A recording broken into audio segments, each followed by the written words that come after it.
Well, hello everybody and welcome to my show. My name is Jason DaCosta and this is Consistent Preterism. Thank you for joining me today. It's great to have you. You know, sometimes I go on little hiatuses and I might be away for a bit. Then I come back, I check in, I might teach something, might roast someone a tad. And I catch a little bit of a bug, like I catch a little bit of that coronavirus. And that coronavirus gives me the urge to want to teach a little bit. It gives you the fire. You get that spark a little bit and you get a little bit excited again about your old, enjoyments, if you will, your old hobbies.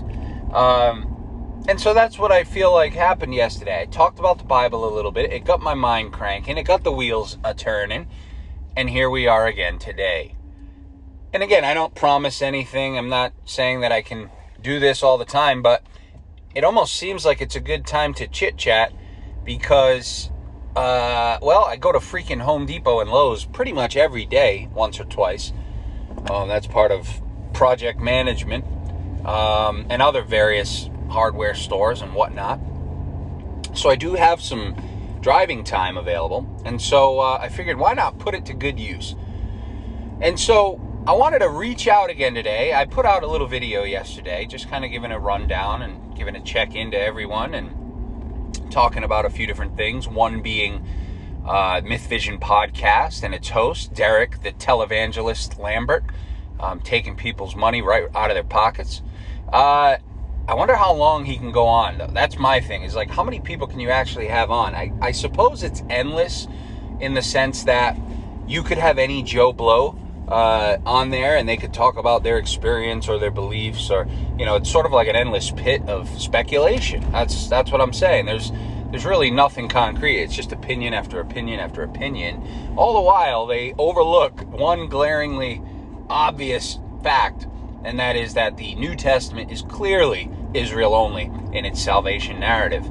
And so that went out. I said a little bit about that, and I suppose that Derek heard it, or he seemed to have heard it pretty quickly. I shared the video, and he immediately commented on it, so maybe he was expecting something. Maybe he had a feeling I was going to say something about him. I don't know. But he did comment. We exchanged a little fire, and then he went away, and some other bozo named Daniel Shaolin, sounds like, last name sounds like a Chinese dish on the menu. Shaolin noodles or something.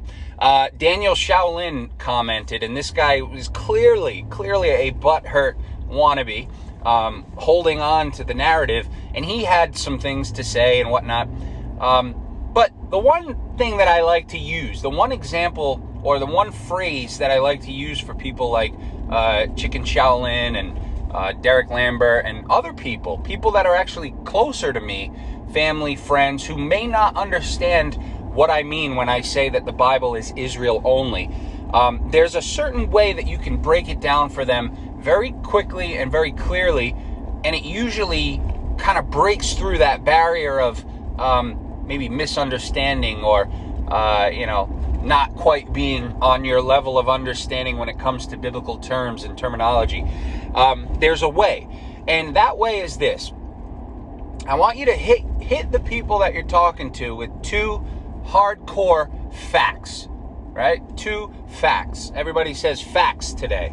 Like when you say something true and you're living in, or you're trying to be a little ghetto, you'll say facts. You know what I mean? Like just to let the other person know that you're kind of cool, you're kind of hip, you know some of the lingo, so you hit them with a facts because you support what they just said.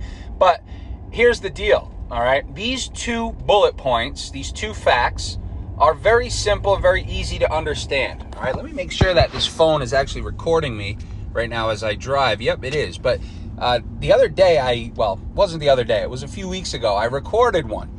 And I was like, got the urge, got the bug a little bit, recorded one, was going to share it. And then I went back to look, and the freaking thing didn't record. That's right, the freaking thing did not record. So it was like a 23-minute wasted effort. But whatever. Hey, what are you going to do?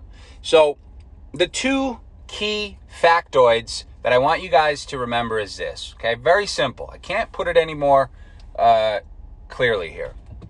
Number one, all Jews were Israelites. Okay? That's number one. I want you to say it with me.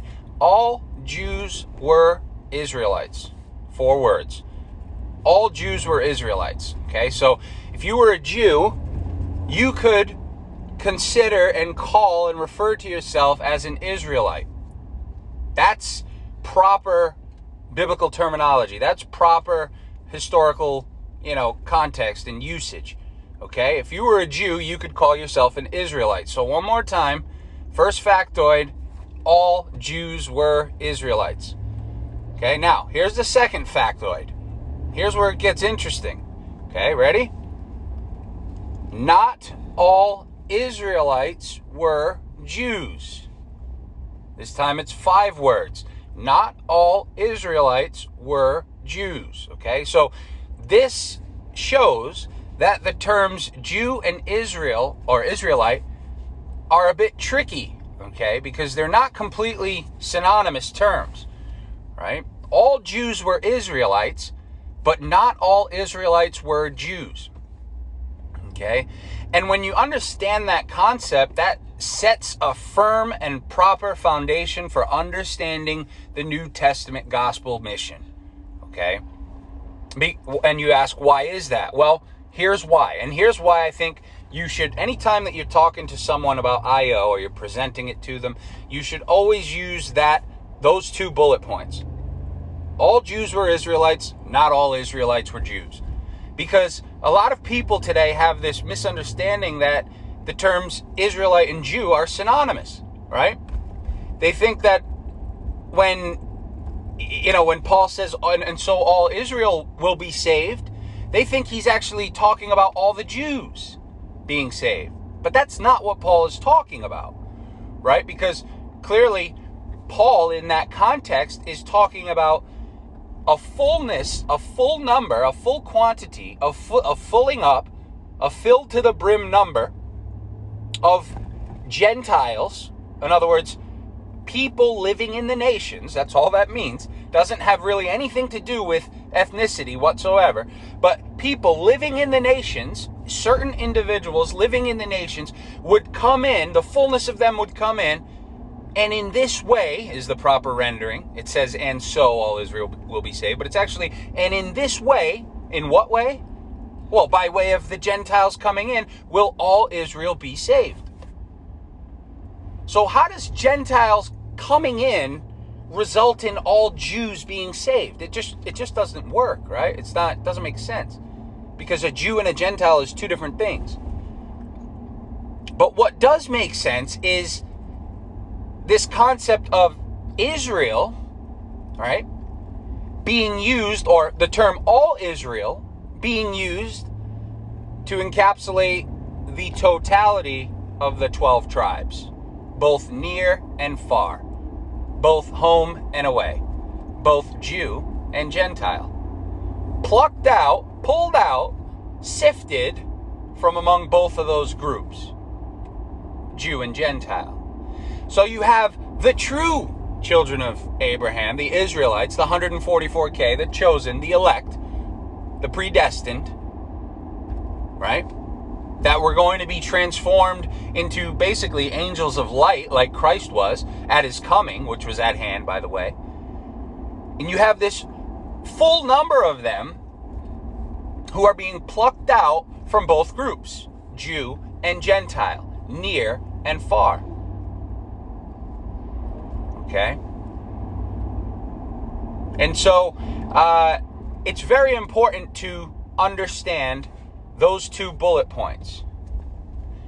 And when I say that they're being plucked out from both groups, that's so clearly evident by what Paul says in Galatians chapter 3 that it's not even funny. Let me take a slurp of this.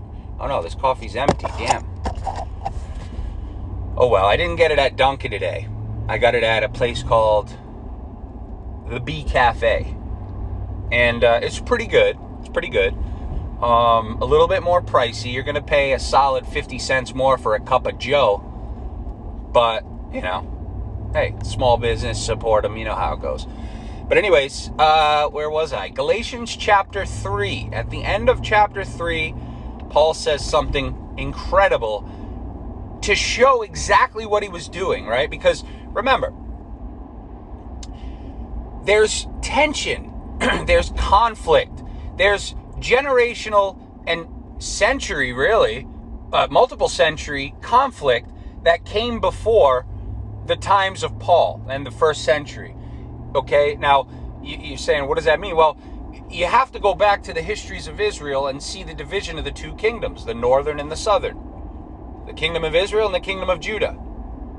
And you have to see what happened to the kingdom of Israel and how they were dispersed out into the nations. And yes, we don't have a lot of information on this, but it's certainly a key component to the biblical narrative that we must understand. And it's certainly tied to so many ridiculously clear prophecies in the Old Testament that say that those ones, the ones who were scattered, who were dispersed, would eventually be gathered back. So there is that foundational proof there. So anyone who argues against I.O. is a freaking bonehead, okay? A bonehead, a banana head, all right? And so you can't argue against I.O. because it's splattered all over the pages of the Old Testament prophets. And a 4-year-old, if they could read, would be able to see it. Okay? Let's continue. So Paul in Galatians chapter 3 is working towards breaking down that barrier, that enmity, the conflict that had been so far ingrained in their history. And he's working to break down the wall of separation, which he called the law. Of course, if you know anything about it, you know that they both had their own, the Jews and the Samaritans. So it's sort of like you have the Jews, you have the Samaritans, and you have even further scattered Israelites. But the further scattered Israelites and the Samaritans are kind of referred to as Gentile collectively because they're outside of the Jewish fold, right? Little complicated there, but I'm sure if you followed me, you understand that. Because you have the two different systems of law. You had the Samaritans who kind of like adopted their own new version of the law and their own place of worship. And that was what a lot of the tension was over, honestly, was the place of worship and where they should be worshiping. Was it Jerusalem? Was it, the other place there? What was it? Mount Gerizim, maybe? I don't know. But anyways, so there was a ton of conflict there. And we see that in the Gospels when Jesus even says that, he can't go that way, or they don't go through the way of the Samaritans, or, there's clearly conflict there. And then, of course, you have Jesus' parable about, the Good Samaritan, and then you have the parable of the prodigal son, which clearly represents the son who sort of drifted away and then came back. And so you have these clear pictures of what's taking place here. But there's conflict there, right? And so Jesus says that, he's got sheep not of this fold. So he's speaking to the Jewish fold, which is the immediate context that salvation went to the Jew first, then to the nations, or then to the Gentiles. But he's speaking to the Jewish fold, and he says, I have sheep not of this fold, they too will come. So who's he talking about? Well, he's talking about collectively the totality of the 12 tribes, wherever they may be, whether they're Samaritan, whether they're Italian, Roman, whatever. They're dispersed, right? But that's the nature of the story. You might be saying, well, that seems impossible. How could they have been so far out and so far removed for so many generations and still maintain their purity or, their Israelite, heritage, whatever it may be. But again, anytime anybody uses that argument against I.O., I just say to them, look, you're looking into the story way too deeply. It's not a real story. If you believe that people ascended to heaven at the end, then you're a bonehead. You're a banana head. Okay? Because essentially, when you're arguing that, it makes no sense for there to be Israelites existing, the 10 tribes existing in that day, well, you're arguing for the validity and the historicity of that story. That's, the accuracy. That's what you're essentially arguing for, because you're saying, hey, this has to make sense in real time. This has to work in real everyday life. This has to make sense to us. Otherwise, it cannot be true. But then you turn around and you flip the script on that and you say, oh, look at this. He rose from the dead. What a joke. This can't be true. I mean, you are so inconsistent with it. You know, that's the whole point here. So it's not about what seems possible or you know, likely in your mind. It's about, what does the story say? What does the story set you up for? And it sets you up for exactly what Io says. It sets you up for an ingathering of Israel from all over, from the known land, from the four winds of the earth, the elect, coming back to Papa God. And I know that, you know, guys like Lambert, D. Liddy, I like to call him, TV televangelist, D. Liddy, healing people, slaying them in the name of Myth Vision. He would like to say, and others would like to argue that, oh, you know, you can't take everything Josephus says for face value, this, that, and the other. You know, this could be a forgery. That they have their theories, right? It's just opinion after opinion. But Josephus literally said in the first century that the 10 tribes of Israel, the 10 northern tribes, were literally beyond the Euphrates to this very day when he wrote in the first century. And he said they were an immense number, far too great to be counted. Now, doesn't that sound very familiar about the great multitude from the nations who came in and were an immense number, far too great to be counted? Doesn't that sound identical to the great multitude from all nations in Revelation, people who was a great number, far too much to be counted?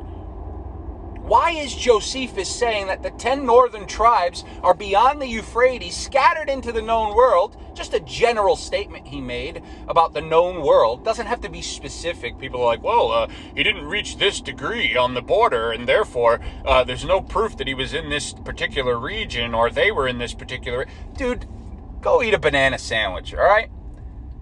Again, Josephus said clearly that the 10 northern tribes A, existed in the first century, B, existed far and wide and in the nations in the first century, and C, were an immense number, far too great to be counted. The book of Revelation talks about the great multitude from all nations, and people say, that's us, oh my God, look at us, that's the Gentiles. Nope. The great multitude from all nations, folks, is not you. Hate to break it to you. It's the same people Josephus said were a great multitude, far too much to be counted. Okay? They both gave Israel that designation, the 10 northern tribes. They're coming back. And so, I mean, we could even throw Hosea in with that, because Hosea predicted that the children of Israel, the northern kingdom, was going to become a great multitude, far too much to be counted. And, oh wait, we can take this even further, folks. Genesis 48, the promise made to Joseph that his sons, Ephraim and Manasseh, would become so great. But Ephraim would become a fullness of nations. Literally, it says that Ephraim would become a fullness of nations, folks. Think about it. What is the northern kingdom, the 10 northern tribes, called throughout the Old Testament? It's called Ephraim. And Ephraim was predicted to become a fullness of nations. Ephraim's descendants was predicted to become a fullness of nations. And you'll say, oh, how does that work? Who cares how it works? That's what the story says, you bozo. Ephraim's descendants became a fullness of nations. Paul, Romans 11, when the fullness of the nations comes in, all Israel will be saved. Game over, lights out. You see in Tweety birds, cuckoo. All right? So, listen. There's 2 bullet points that you need to explain to people. 1, all Jews were Israelites. 2, not all Israelites were Jews. An Israelite of the northern kingdom would never call themselves a Jew. Why? Because they hated the Jews. Right? Imagine that. It's like, here you are, you're married to your wife. Some guy comes along named Tom, he steals her, takes her away from you, and then you change your child's name to Tom in honor of him. Right? Like, it makes no sense. The northern kingdom Israelites hated the Jews, and vice versa. The Jews called the northern kingdom Israelites dogs. Right? Unclean dogs. Gentiles. That's what they called them. And that's what the prodigal son parable is about. But notice at the end that the son from the nations, the unclean son, comes back to the fold, comes back to the father. The son who stayed home with the father, that being the Jews, sees the son coming back and is kind of jealous, right? He's kind of angry, kind of bitter. And remember what Paul said, that you were provoking them to jealousy by coming back. Well, that's exactly what the story's about, folks. It's the two houses. It's the sheep near and sheep far. And what is this with people applying sheep to other people? Like, sheep was only a term given to Israel. Stop doing that. One guy's trying to tell me that, it was Daniel Dungheap, Danny Boy, Danny Shaolin, General Tso's chicken. He's the one who tried to tell me that the sheep not of this fold were truly Gentiles. Like, give me a break, dude. Really? How about you read your Old Testament? Okay, then he argues, well, the Old Testament's about the return Second Temple period. Yes, I understand that. In fact, if you look at my channel and go back, you'll see countless videos on Ezra, Nehemiah, Jeremiah, Isaiah, Ezekiel, all me saying exactly what you just said, that this is indeed about the Second Temple return. And that's what its predictions are. But you cannot get around the ironclad fact and chokehold that the stories that Paul and the analogies that Paul and others are using in the New Testament are clearly pulling from Israel's Old Testament promises. You can't argue the fact that the two-stick analogy that Paul uses, or is it two sticks? Branches. And the branches being grafted together in Romans. You cannot argue that that's not pulling from Ezekiel's promise that solely pertained to the two houses of Israel. You just can't do it. The two houses of Israel were going to be joined together as two sticks under one shepherd, according to Ezekiel. Paul comes along later in the last days, gathering ones in and using two-stick terminology and an analogy to show who was being grafted together. Bear with me one moment here, folks. Sorry, just had to answer that text. We're at 23 minutes right now, but yeah, we'll wrap this up. So basically, in a nutshell, okay, you can't win against IO. You just can't. You can say you're winning, you can call it stupid, you can laugh, you can mock, you can say that, we don't understand things or whatever, but we've all been where you are, okay? We've all looked at all the crap you've looked at. None of it lines up.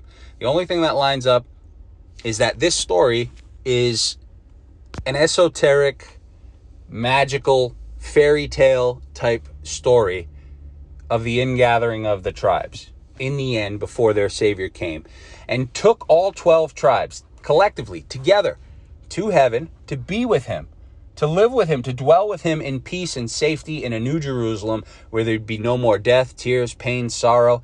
They'd be like him because they're eternal, immortal beings now, never die creatures. They wouldn't marry or give in marriage, right? That's the point. And if you look at Revelation, it gives you glances into that final picture before the credits come down and the screen goes black. It gives you a glimpse into that sort of, eternal state. And it leaves it up to your imagination to what you do with it. But it certainly shows who the characters are. It certainly shows that nobody else could be there. Revelation 14. And the 144K were the only ones who could sing the redemption song. I mean, come on. Talk about an ironclad death hold. The only ones who could sing the redemption song were the 12 tribes of Israel in heaven at the end. Only ones. Doesn't get any easier than that, folks. There's nobody else there with them. And that includes the great multitude from the nations, because that's who it is.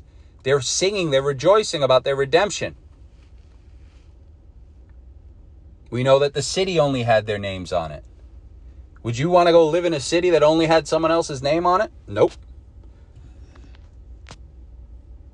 But check this out real quick on Wikipedia about the 10 tribes. It says the 10 lost tribes were 10 of the 12 tribes of Israel that were said to have been exiled from the kingdom of Israel after its conquest by the Neo-Assyrian Empire in 722. These are the tribes of Reuben, Simon, Dan, Naphtali, Gad, Asher, Issachar, Zebulun, Manasseh, and Ephraim. All but Judah and Benjamin, as well as some members of Levi, the priestly tribe. The Jewish historian Josephus wrote, here's that quote, "The 10 tribes are beyond the Euphrates till now and are an immense number and not to be estimated." End quote. In the 7th and 8th centuries CE, the return of the lost tribes was associated with the concept of the coming of the Messiah. Now, isn't that interesting? In the 7th and 8th centuries, the return of the Messiah was associated with the gathering in of the lost tribes. Wow. So let me just tell you something, folks. When people say that IO has not been around and when people say that Israel only is a joke and it shouldn't be taken seriously, I like to hit them with factoids like that. Listen, 1,400 years ago, you banana head, 1,400 years ago, before you were even a twinkle in your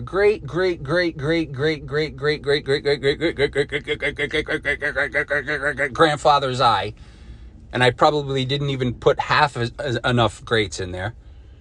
Before you were even a twinkle in that eye, somebody picked up on this, okay? People associated that the coming of Christ, the coming of the Messiah, was going to be directly related and tied to the return of the lost tribes. Now, if that's not a main component of IO, I don't know what is. I do not know what is. And you might say, well, that doesn't mean that they didn't believe that Gentiles could join. No, it doesn't mean that. But guess what it does mean? It means that the mission, right, and the leading up to the coming of the Lord was strictly tied to the return of the lost tribes. Now, I don't know about you, but if these tribes are actually lost tribes, well, where are they coming from, right? Well, they're coming from places far, right? The nations. They're coming from places far and wide.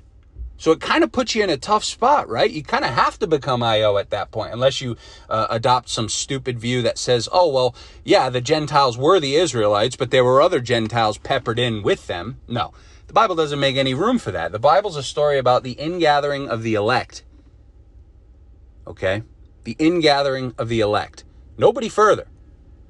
These individuals were being marked out for their day of inheritance. Okay, and we see Revelation 7 say who they were. They were the 12 tribes of Israel. 12,000 from each tribe. Of course, just a symbolic number.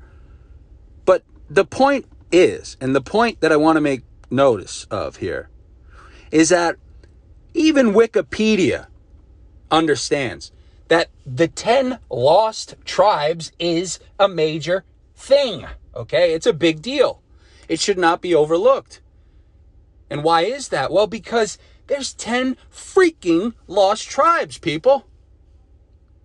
Think about it. Lost tribes. Jesus, I come only for the lost sheep of the house of Israel.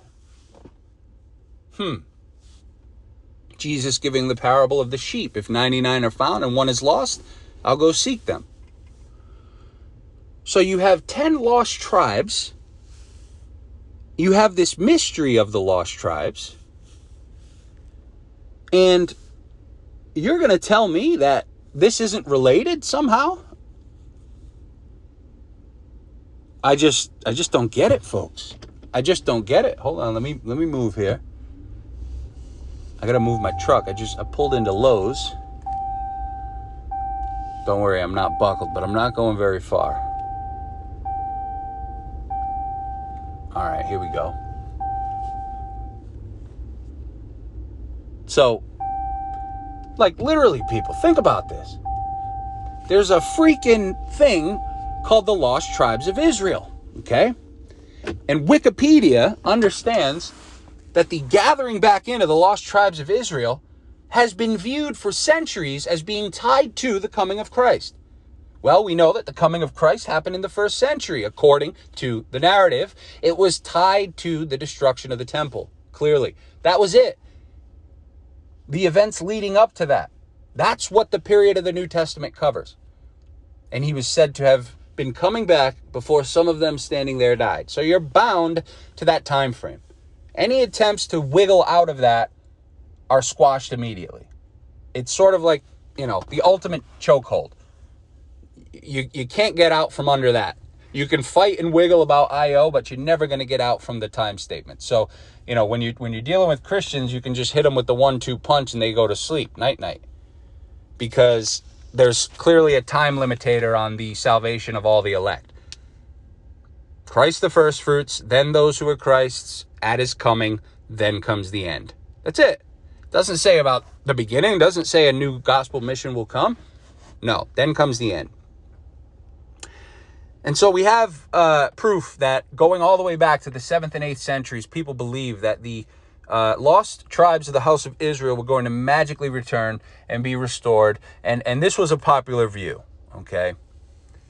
And so when someone says that IO is new, just smack them over the head with a banana, all right? And then take the peel it, leave the end attached so it's like one of those slippery peels that people slip on in cartoons, and put it on their freaking head and just let it drape over and take a picture of them because they're a freaking banana head. All right? They don't know what they're talking about. Think about all the fools that have come to the channel in the comments and rehash the same lame, washed up arguments and try to get you to think that Paul's not talking about the lost children of the house of Israel in this mystery, right, that he's talking about.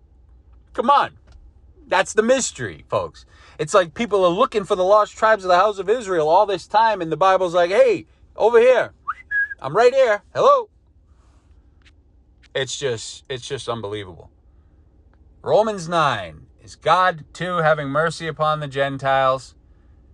And then Paul proceeds to quote 3 Old Testament passages all about Israelites coming back. Hosea, Isaiah. He even quotes and says, unless God had left us a seed, we would have become like Sodom. In other words, God left a seed of them in the nations, and if he didn't, they would have become like Sodom. So for people saying, oh, well, they weren't in existence in that day. Well, Paul says they were. God left a seed of them in the nations. Right? And of course, we know that Josephus just crushes it with his statement. Josephus and Revelation are very, very, very interesting books that sound a lot like each other. Well, some of Josephus's works. Obviously, there's tons of them. But it sounds eerily close to the book of Revelation, in my opinion. And if that's the case, then we know who the great multitude coming in from the nations are, right? And we know that Revelation 5 says they were called out from every nation, tribe, tongue, and kindred. Called out from, plucked out. But you know what I realized? Now, I never got to what Paul says in Galatians 3. I'm gonna drop this here and wrap it up for you. In Galatians chapter 3, Paul says, it doesn't matter if you're Jew or Greek, slave or free. If you are Christ, in other words, if you've been given the Holy Spirit sealing, that Revelation 7 says was only for the 12 tribes of Israel, by the way.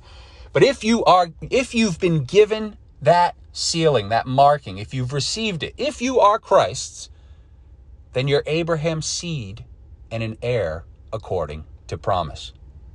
Think about that. He's speaking to two parties, obviously, Jew and Gentile, two different peoples. And the people that receive that marking in Galatia are receiving his letter. And they're probably like, wow, we've received the Holy Spirit. What the freak's going on here? And they're having their little church groups and whatnot, waiting for the coming of the Lord diligently and holding fast, persevering until the end. And Paul writes them and says, it doesn't matter if you're Jew or Greek. You can imagine there'd be some tension, some arguments, some confusion over how these two were supposed to coexist. It doesn't matter if you're Jew or Greek. It doesn't matter if you're slave or free. It doesn't matter if you're male or female. If you are Christ's, if you're one of the chosen, if you're given the marking of the Holy Spirit, then guess what?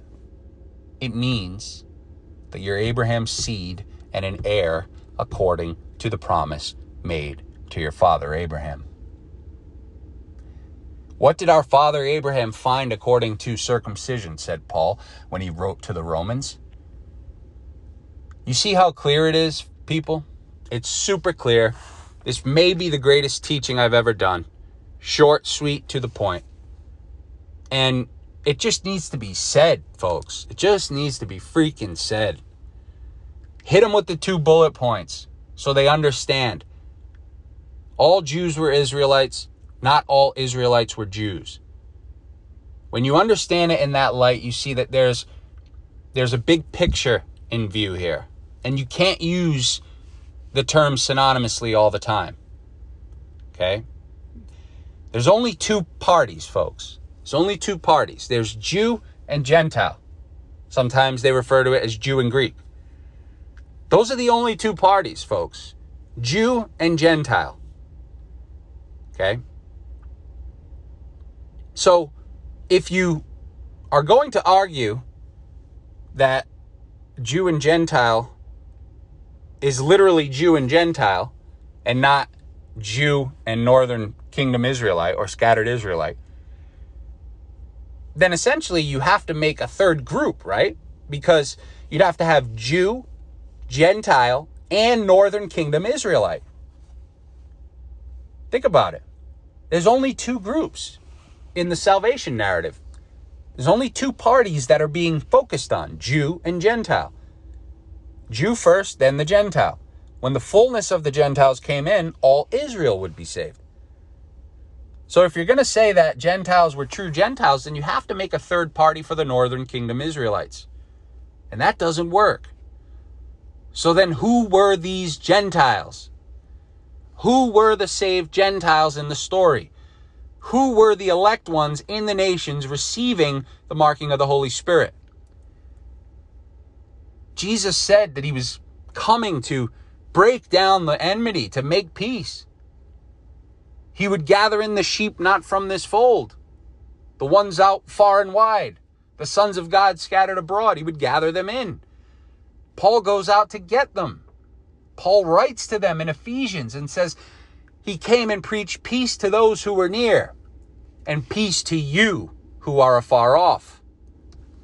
Because what's Paul doing? He's breaking down the wall of separation. He's bringing unity to the new man. He's gathering in the 12 tribes of Israel. So folks, I hope you enjoyed this. I hope you learned a little bit about something today. If you're new to IO, give the video a like-a-rooski. It helps spread it. It helps people see it. Without a like-a-rooski, none of your contacts and none of the people who follow you or associate with you will ever see the video. But if you like it, they'll see it sort of recommended. I don't think they see who liked it. If you're like a closet IOer, I don't think they see who liked it, but it's up to you. I'm not going to beg you. I'm not going to TV televangelist you like Derek, come out in a suit dancing to a little song all happy, praising God. Oh, yeah. No, that's not what I'm going to do. All right? I'm just going to ask you to drop a like. If you don't want it, that's cool too. And I got a cool email, lastly, before I close off here. I got a cool email from a guy who I actually once did a critique on my show, and because he was opposing IO and against IO, and I got an email recently from him, and it was really cool. He said that he's actually now seeing IO very clearly, and he's removed himself from certain views because of a lot of the content that he found on my channel. So it's always cool to see that. I've heard it a lot.